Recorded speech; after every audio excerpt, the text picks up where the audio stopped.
Bonjour à tous et bienvenue dans ce nouvel épisode de la saison 2 de notre podcast « Ce n'est pas toujours si évident ».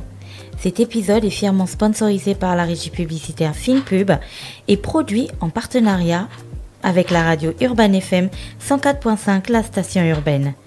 Pour mémoire, notre podcast donne la parole à des experts qui nous éclairent sur des sujets spécifiques, démystifient les informations et éliminent toute déformation qui pourrait altérer notre compréhension d'une situation donnée. Vous pouvez écouter ce podcast sur YouTube, Deezer, Spotify, Apple Podcasts et bien sûr sur Urban FM 104.5, la station urbaine. Nous avons longtemps entretenu une vision réductrice du handicap. Des années d'inaction ou d'action approximative concernant les droits et l'amélioration des conditions de vie des personnes vivant avec un handicap ont construit une perception limitée et non respectueuse de leur réalité. Récemment, en discutant avec un monsieur au siège de l'Association des personnes handicapées du Gabon, il m'a dit ceci: « Gina, nos compétences ne sont pas handicapées. » Cette phrase résonne du coup constamment dans mon esprit depuis le moment où il me l'a dit et je l'espère qu'elle résonnera aussi dans le vôtre. C'est pour cette raison que je souhaitais consacrer cet épisode à un sujet très particulier. Et je suis très honorée de recevoir notre invité du jour et j'aurai besoin de votre collaboration à tous. Notre invité est sourd, mais il est de loin la personne la plus dynamique et motivante qui m'a été donnée de rencontrer cette année. Malgré son handicap, il a un parcours de vie incroyable et particulièrement inspirant. Il ne peut pas entendre ce que je dis, mais il peut lire sur mes lèvres. Nous avons convenu qu'il vous parlerait directement. Je vous invite donc à écouter attentivement son histoire, qui, je l'espère, vous touchera autant qu'elle m'a touchée. Dans le studio, nous serons aussi accompagnés de Donald, un jeune Gabonais qui sera son interprète. Son rôle sera de lui traduire mes questions et puis de temps en temps de lui traduire en langue des signes mes différentes réactions à ce qu'il va nous dire. Cependant, Donald n'interviendra pas du tout et vous ne l'entendrez pas. C'était juste un petit coucou pour dire merci à Donald de nous avoir accordé son temps aujourd'hui aussi.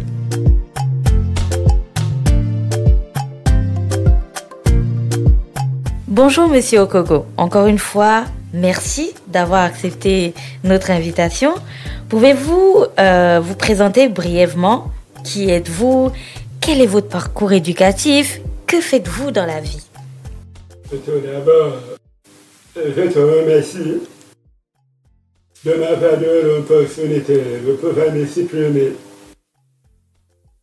C'est la première fois que je m'exprime sur la radio gabonaise. Je me nomme Serge Vissela Okogo, je suis gabonais. Je suis diplômé de l'administration des affaires, sciences politiques, relations internationales, éthique et problèmes de guerre et de paix. Actuellement, je suis conseiller du président de la République depuis 2015. Donc, ça fait 9 ans. Je suis célibataire, je suis pas comme marié. J'ai une petite amie. Je suis père de 5 enfants. Et voilà. C'est tout ce que je peux dire pour le moment. D'accord. Quel est son parcours éducatif? Voilà. Mon parcours éducatif n'a pas été facile, malgré mon handicap. J'ai cru à moi-même. Et j'ai cru à l'encouragement de ma mère, qui ne croyait pas que mon handicap peut me limiter à un certain parcours. Comme je suis né à Libreville, qu'après mon naissance, je suis allé vivre à Port-Gentil avec mon père et ma mère. À Port-Gentil, j'étais devenu malentendant. Comment ça s'est passé? Je m'attendais bien, je parlais bien comme tout le monde. Malheureusement, à un moment donné, je l'entendais plus normal. Voilà comment mes parents, notamment ma mère, a demandé à mon père de m'amener à l'hôpital. À l'arrivée à l'hôpital, le médecin a constaté que je n'avais pas quelque chose de grave. Il a demandé l'évacuation à Libreville pour aller voir les spécialistes. Malheureusement, il a eu la contradiction entre mes parents. À travers cela, ma mère et mon père se sont séparés. Et ma mère est repartie dans l'autre rue, notamment à Okosa, pour retrouver son père. À Okosa, comme vous savez, ma mère ne travaillait pas. Donc, elle a passé toutes les années, plusieurs années. Nous sommes peu partis à l'hôpital. Voilà comment ma surdité est réduite complètement. Oui. Quelques années après, elle m'a amené à Libreville. Justement à la pédiatrie Covid 2. C'est là-bas où j'ai eu l'opération de la gorge. Voilà pourquoi aujourd'hui, ma voix ne sort pas normale. Mais j'ai fait une belle voix, j'ai fait une voix normale. Mais c'est très fait l'opération à la pédiatrie Covid 2 que ma voix devenait un peu ainsi. Après cela, nous sommes partis à Okonza. C'est là où ma mère m'a amené à une école publique de Okonza. J'étais avec les élèves normaux, mais c'était pas facile pour moi. Parce que je suis l'élève, et quand le prof tourne, je ne comprenais plus rien. J'étais sûrement bon en maths, mais à la maison, je travaille avec mes frères et mes soeurs. Même à la maison, dans ma famille, on m'apprenait à parler et à écrire, à lire. Voilà pourquoi je peux avoir certaines compétences à comprendre la lecture labiale et à comprendre la lecture et à écrire. Quelques années, ma mère a aperçu à la télé. Elle a vu les malentendants défiler pendant le 17 août. C'est comme ça qu'elle a appris qu'il a eu une école spécialisée de malentendants à Libreville. C'est comme ça que elle m'a amené à Libreville pour apprendre. Donc j'ai commencé à l'école nationale de déviation auditive, l'ENENTA. C'était à l'époque à la Péri. Elle est à la Péri. J'ai commencé le CE2. J'étais toujours premier de la classe. J'ai reçu 3 cadeaux de la mère du président Omar Bongo Ndimba, parce qu'à l'époque, il reçoivait les premiers de la classe. Moi, je suis toujours sur scène, mais je le salue. Vraiment, je suis content parce qu'aujourd'hui, je travaille là où j'étais reçu. En 1991, j'ai reçu mon simple. Et pendant ces années, j'étais très motivé de poursuivre mes études du secondaire. Voilà comment je suis allé avec mes amis demander l'emploi, les bricoles en fait. L'objectif, c'était pour poursuivre mes études du secondaire. J'avais une idée de vouloir aller à France. Voilà comment nous sommes arrivés au magasin Score en ville. Qui existe encore d'ailleurs, qui s'appelle désormais Casino. Mais le patron de Score, il s'appelle Jules Feuderon. Il nous a reçus à son bureau, c'est un Français. Il nous a demandé qu'est-ce que vous voulez. J'étais la première personne à parler à lui dire que je veux travailler parce que je vais à la France. J'ai eu mon simple. Malheureusement, il n'a pas le collège de malentendants au Gabon. Comme il est en France, je veux travailler pour l'économisation de la vie et partir en France continuer mes études secondaires. Il a souri un peu. Il m'a dit, bon, d'accord, je vais prendre une seule personne. C'est là où il m'a pris. Il ne m'avait pas d'abord embauché. J'étais derrière les caissières. C'est pour aider les clients. Quand un client, il y a eu une cliente fait les affaires, je la porte le carton et je mets les affaires dans le carton, je la porte à la façon. Il me donne quelque chose ou pas. C'est pas une obligation. Pendant ce temps, je gagne 100 francs, 200, 1000 francs, parfois 0 francs. Cette affaire sur ces enfants, je l'ai mis de côté. C'est là où je fais mon patron de score pour dire que là, je vais à la France. Il appelle le consulat de France. Il a parlé de moi. Et on m'a confié au consulat de France. Alors, le consulat de France, on m'a remis les documents de l'école à distance. C'est à travers cela que je commence à faire le cours par correspondance de la 6e à la terminale. Mais pendant ce parcours scolaire, je m'étais adressé à l'époque bourse et staff pour demander la bourse pour aller à la France. Et bourse et staff me disait, il fallait le bac? Il me faut le bac. Comme je n'ai pas le bac, il me faut encore des affaires sociales. Je suis allé aux affaires sociales. Les affaires sociales me disent, ils ne veulent pas les bourses. Il faut voir avec les bourses et staff. Les deux me font comme un ping-pong. Et pendant ce temps, je consultais mes cours par correspondance. Et je suis à la classe supérieure. À la classe supérieure, j'ai eu la difficulté. Première difficulté, le matériel scolaire est en remonte. Deuxième difficulté, la poste est en grève. Je ne pouvais pas envoyer le mandat postal à France pour payer ma scolarité. C'est comme ça que j'ai rencontré une dame française. Elle s'appelle Catherine Kerangal. Je lui ai dit, madame, je fais le cours par correspondance. Je veux payer mes cours cette année. Nous sommes à la rentrée scolaire. Malheureusement, la poste en grève.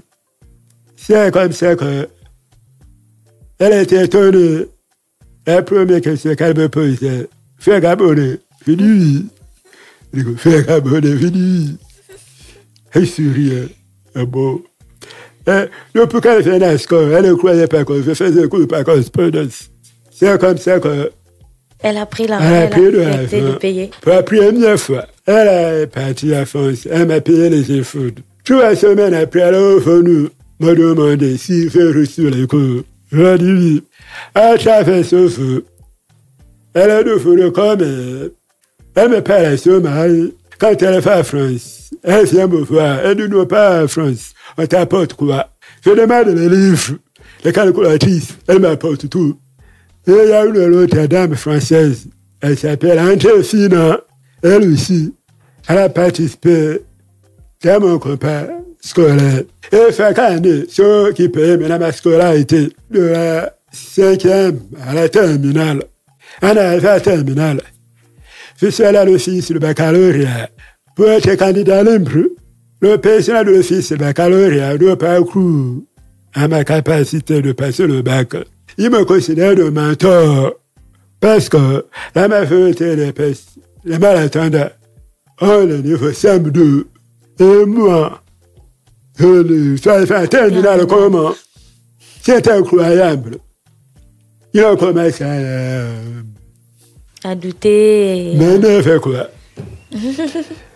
Finalement, il a accepté que je passe le bac. Mais ce n'était pas que je passais le bac. Je pouvais faire le fou. J'ai passé le premier bac.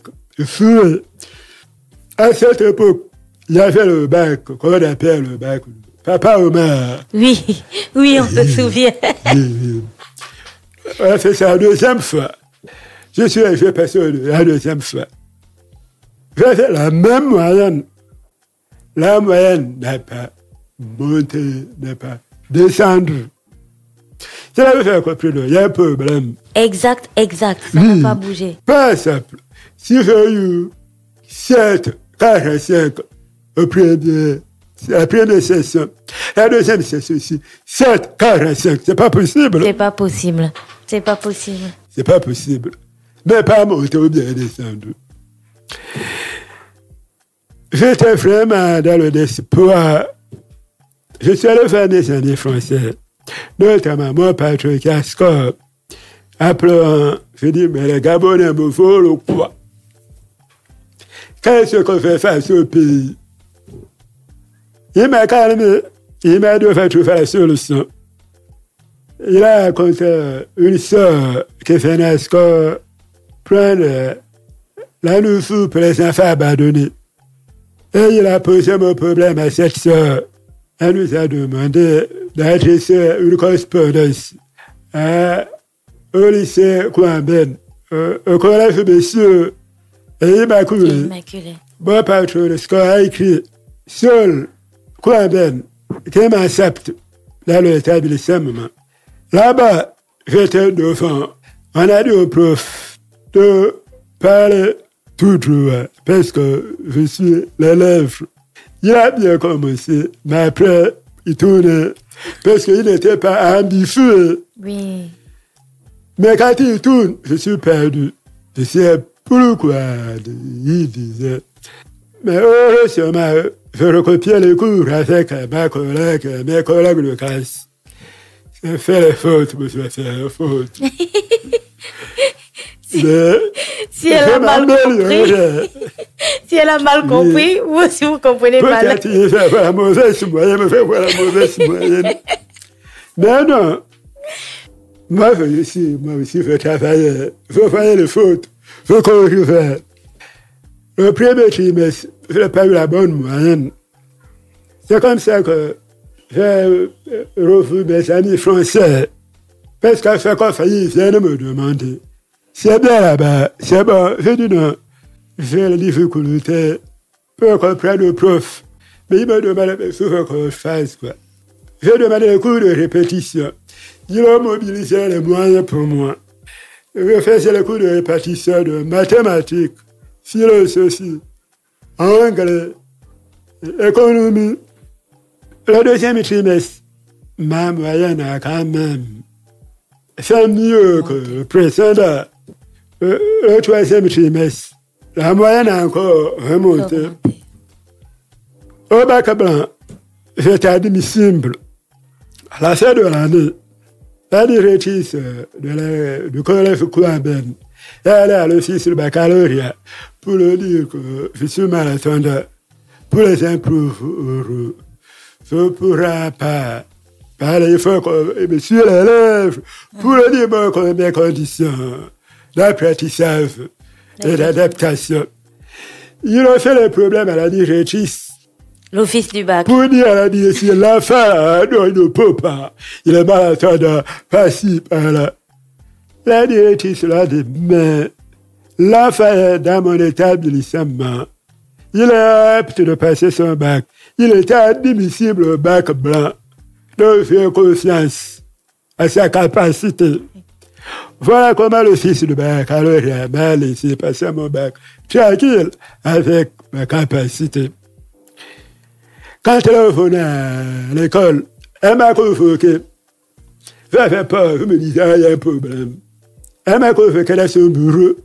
Elle m'a demandé, Serge, je lui dis, madame, vous avez quel problème avec le fils du baccalauréat? Je dis, oh, maman, je sais pas. Je suis incapable de passer le bac. Je suis amateur. Je suis passé par là. C'est là où elle a souri. Elle m'a dit, bon, c'est ok, je vais régler le problème. C'est là où j'ai passé mon bac. J'ai eu mon bac en 2004-2005. Waouh! Quand j'ai eu mon bac, je suis allé au bus et stage pour le dire, voilà le baccalauréat, on fait comment? Bah oui, il vous avait dit de revenir avec le bac. On fait comment? Il me dit, oh, bon, ok, monsieur Oko, on va vous faire. Je dis, non, c'est plus vous. C'est maintenant à moi de me décider où je veux aller. Il me dit, mais je veux aller, je vais aller aux États-Unis. Il m'a donné la bourse 2 semaines. Waouh! C'est comme ça que je suis ma bourse, je suis allé aux États-Unis. Elle est aux États-Unis. Avant ça, Monsieur Okogo, comment votre mère avait accueilli la nouvelle de votre bac et du fait que vous ayez eu cette bourse-là pour aller aux États-Unis? Ah, waouh! Ma maman, vraiment, elle était très contente, très fière de moi. Elle a même pleuré. Oh. Parce que elle était la seule personne qui m'a élevé sans mon père. Pendant que j'étais devenu malade. C'était dur pour elle. Comme une femme qui ne travaille pas. Imaginez. Je suis passé sur l'enfant. Elle a 7 enfants. Bon, vraiment, elle était contente. Elle était fière de moi. Et aussi, mes amis français, là où vers les FAPAN, ils m'ont donné de l'argent. Votre chef à score, Madame Kiranga, votre amie française, toutes ces personnes-là, la directrice de Quaben. Oui, j'étais content, très content et très fier de moi. Parce que vraiment, c'était pas un combat facile. Et tout ce combat, j'étais en bas de tout abandonné. Malgré les encouragements qu'ils m'ont donnés. Et je me disais, tout ça, c'est Dieu. C'est peut-être Dieu qui a réservé quelque chose pour moi. Quelles que soient les difficultés, il m'a fait sauter. Même dans ce combat, même. Il avait mis des anges sur votre chemin. Alors, cette histoire est vraiment particulière, chers auditeurs, et vous comprendrez qu'il y ait énormément d'émotions dans le studio, parce que même quand il ne s'agit pas uniquement de handicap, vous comprenez à quel point l'amour que l'on apporte à ses enfants, l'amour que l'on apporte à ses proches, le fait de croire au potentiel de quelqu'un en qui on tient, ça peut être un enfant, un voisin et ainsi de suite, peut faire en sorte que cette personne découvre une force en lui qu'il n'imaginait même pas. Parce que des personnes avaient cru au potentiel de Monsieur Okogo, parce que il lui avait donné la possibilité de réaliser ses rêves. Regardez ce qu'il en a fait. Il a eu son bac au moment où tout le monde disait qu'il ne pouvait pas l'avoir. Il est parti aux États-Unis alors que des étudiants gabonais, que l'on dit totalement normaux, entre griffes et valides, se battent pour trouver des bourses pour aller aux États-Unis. Donc, petite parenthèse, juste pour vous dire que ne négligez jamais les petites actions, ne négligez jamais le support, le support, enfin l'aide que vous pouvez apporter à quelqu'un, la motivation que vous pouvez donner à une personne lorsqu'elle vous partage son rêve. Moi, c'est vraiment une histoire qui m'a émue et je voulais vraiment la partager avec vous. Je laisse Monsieur Okogo continuer, surtout en nous parlant de son arrivée aux États-Unis, à cette université. Comment est-ce que ça s'est passé? Mon parcours aux États-Unis, avant encore certaines difficultés. Moi, je croyais que l'anglais que j'ai appris au lycée était de faire performance. Malheureusement, il y a encore des efforts à ajuster. Clairement. Je suis arrivé aux États-Unis. Je communique avec les gens. J'écris anglais que je ne connais pas. J'ai vu tout le français. Je me vu tout. Je suis arrivé aux États-Unis d'abord dans la ville de Louisiana, notamment dans la petite ville de Houston. J'étais allé dans une école d'anglais. Mais malheureusement, ce n'était pas une école spécialisée. Je peux faire les enfants. J'ai reçu un certificat pour 4 mois. Après, je suis allé à Washington, D.C. Arrivé à Washington, D.C., il y avait une université spécialisée pour les malentendants du monde.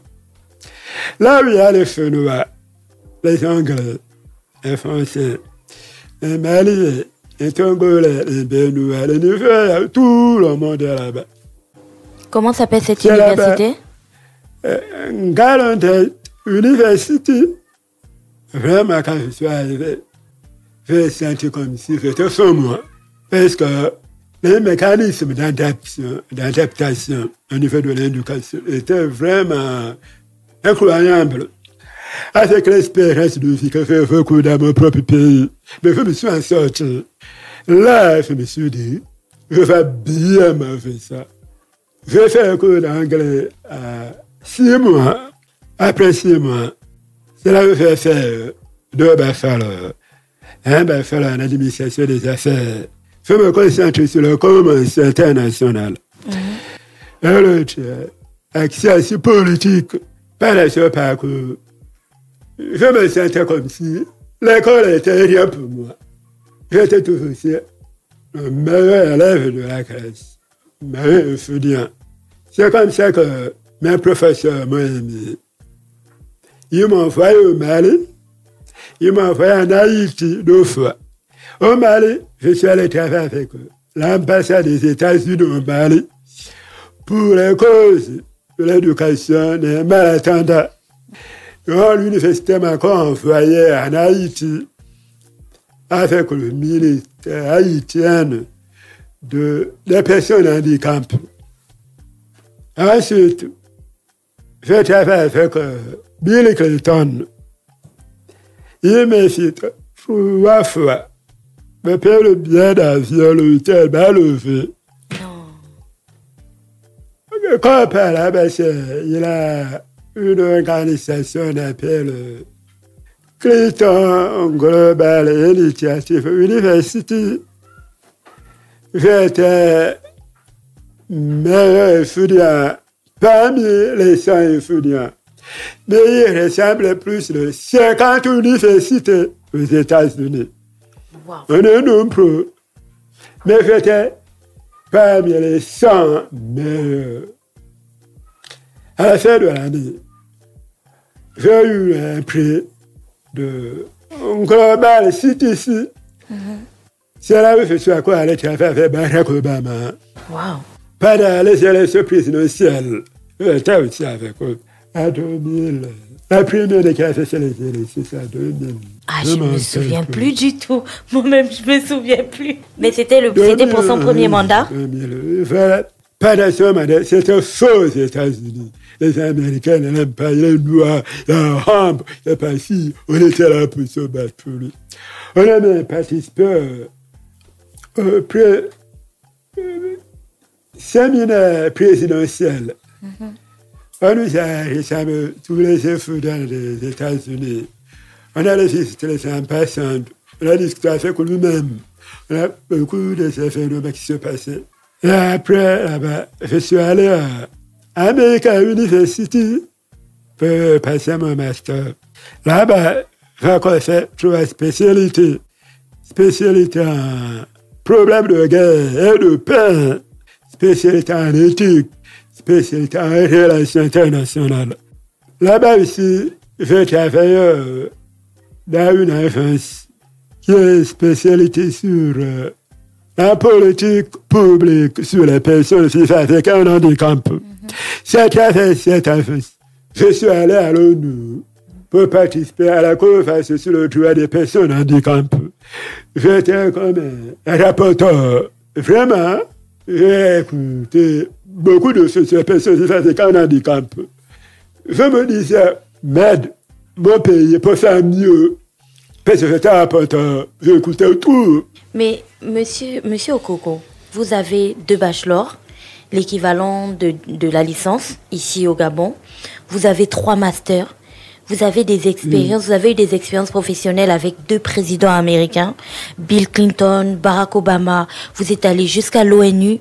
Vous avez travaillé au Mali. Vous avez travaillé à Haïti. Vous auriez pu travailler dans des ambassades des États-Unis, je veux dire, partout dans le monde, si vous l'aviez voulu. Ma grande question, dans tout ça, pourquoi vous avez décidé de rentrer au Gabon?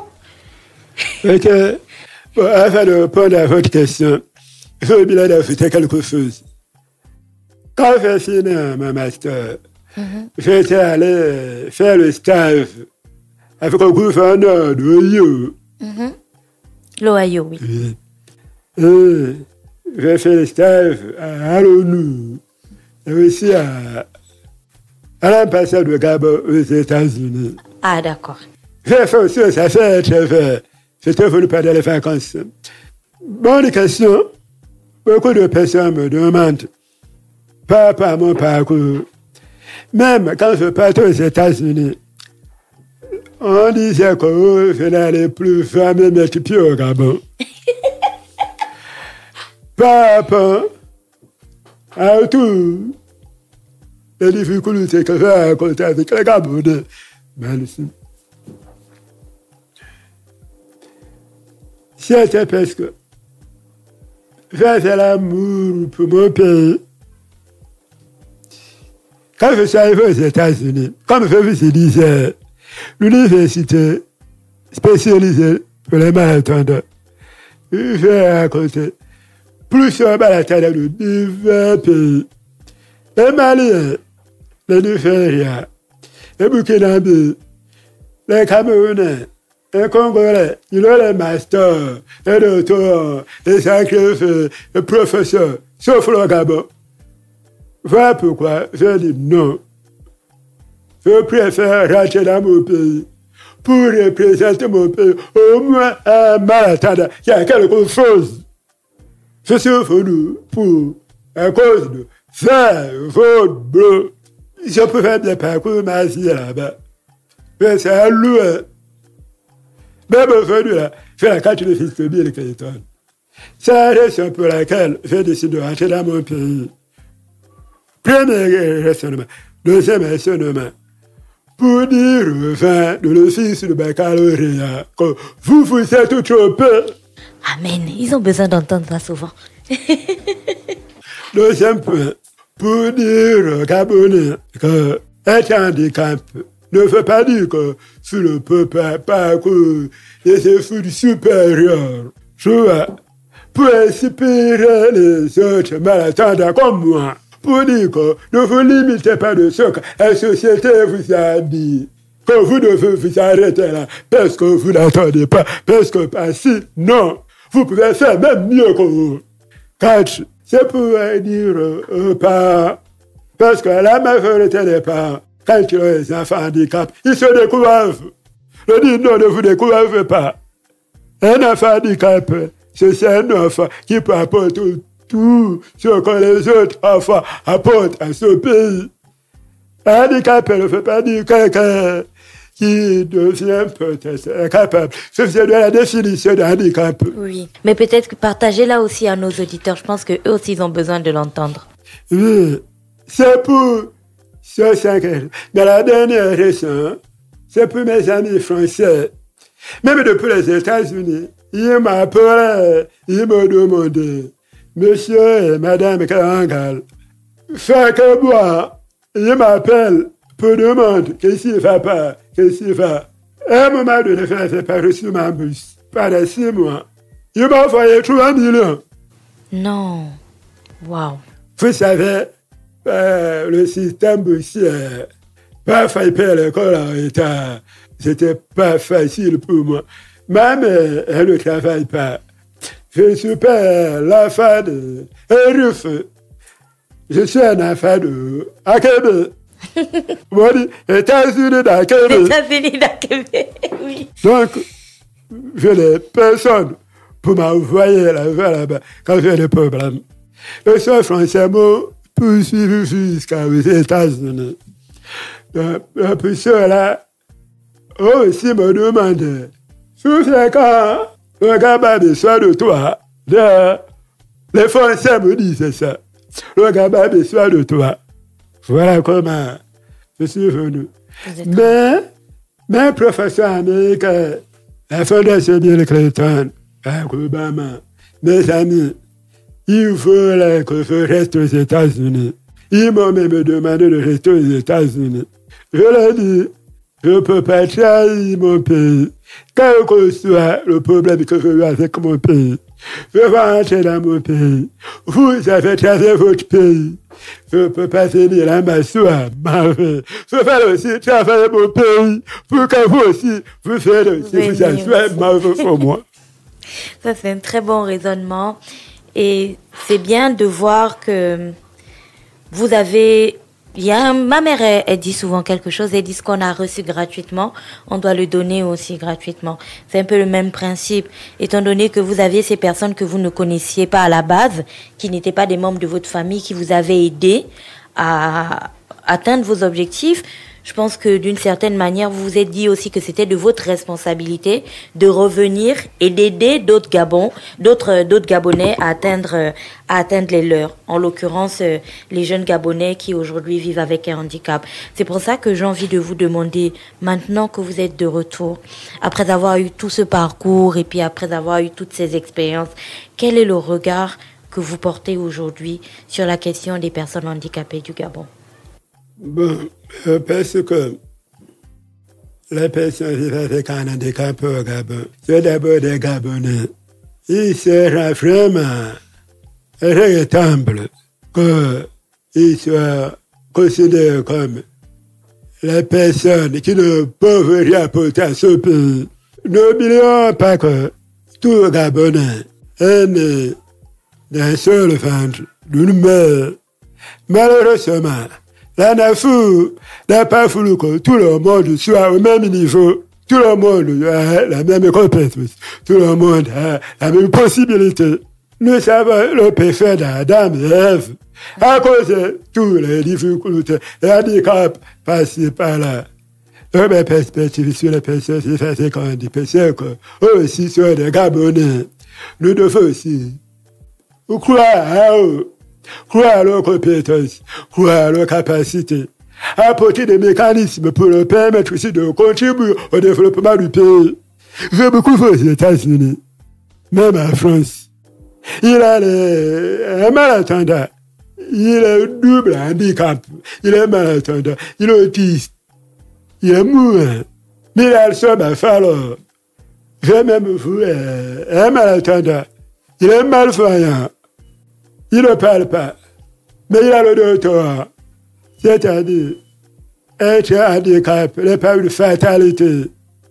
Être handicap n'est pas quelque chose d'insurmontable. Mais en même temps, les handicaps eux-mêmes aussi doivent essayer de montrer aux Gabonais qu'eux aussi sont aptes. Il ne faut pas toujours te laisser faire, laisser dire, laisser donner. Il faut savoir montrer aussi. Comme un parcours, j'ai eu beaucoup de découragements. Parfois, il a fait modifier. Mais toi, je fais le cours par correspondance. Je veux faire quoi après avec? Vous allez travailler où? Le Gabon, pour les handicapés. Mais je vais faire comme si, par le fait à bout, la caravane passe. Exactement. C'est ce qui me fait vous demander aujourd'hui. Lorsqu'on écoute votre histoire, Monsieur Okogo, on se demande comment vous avez pu braver toutes ces difficultés. Qu'est-ce qui, selon vous, a fait la différence dans votre vie? D'abord, ça c'est la foi à moi-même. Je croyais à moi-même. Je savais ce que je voulais.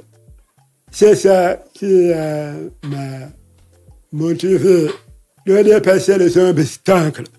Avec le soutien de mes amis français, le soutien de ma mère, et quelques de mes frères et sœurs. C'est ça qui m'a vraiment aidé à convaincre. Mais ça a commencé à être personnel. C'est pas ma mère, les amis français, bien ceux qui me demandaient, lève-toi, c'est moi-même qui a voulu. Parce que je me suis dit, je ne vois pas pourquoi je dois être là. Exactement. Monsieur Okogo, quelles sont les difficultés que vous rencontrez au quotidien en tant que personne vivant avec un handicap, notamment en tant que personne sourde au Gabon? Intolérance. Certains Gabonais n'ont pas encore accepté ma capacité. Certains croient toujours que je ne peux pas. Même dans ma famille, au travail, dans mon environnement, même avec certaines petites. Vraiment, le pays a encore beaucoup de choses à faire pour y arriver. Certains confondent croire qu'un handicap ne peut pas faire comme une personne valide, ou mieux qu'une personne valide, même si j'ai les compétences. Encore faut le considérer comme mysticisme. Sociologie. Ici. Je tiens à ça comme sur difficulté. Mais, fait que vous, je laisse un plan, fait que vous le dites, non, fait que vous le montre. Je maintenant à moi. Je le dis, par exemple, M. Christophe Karangal, il a écrit mon histoire dans ce livre. C'est pour dire que lui, il croit à moi. Il croit à ma capacité. Et dire aux Gabonais que être handicapé ne veut pas dire que je suis incapable de faire les choses comme les autres. C'est vraiment un livre inspirant. Oui. Ça m'a beaucoup tout fait. Donc, chers auditeurs, c'est vrai que vous ne voyez pas, nous on l'a dans le studio. Monsieur Okogo fait en ce moment référence à un ouvrage écrit par Monsieur Christian Keranga, sorti aux éditions Le Roi Lire. Le titre du livre, c'est Mémoires en noir et blanc. Peut-être que je vous en parlerai un jour. Je n'ai pas encore pu le lire, mais il est disponible dans les librairies à Libreville. Je le lirai et puis je vous en parlerai. Et n'empêche que dans ce livre, j'ai oublié la page, mais à un moment donné, Monsieur Keranga, voilà, je suis à la page 156. Monsieur Keranga, dans son ouvrage, fait état du rejet du handicap et il a dédié quelques paragraphes à la vie de Monsieur Okogo. Donc je vous parlerai de ce livre, je vais l'acheter et je vous ferai un point là-dessus. Monsieur Okogo, vous avez parlé tout à l'heure de votre vie professionnelle, mais vraiment brièvement.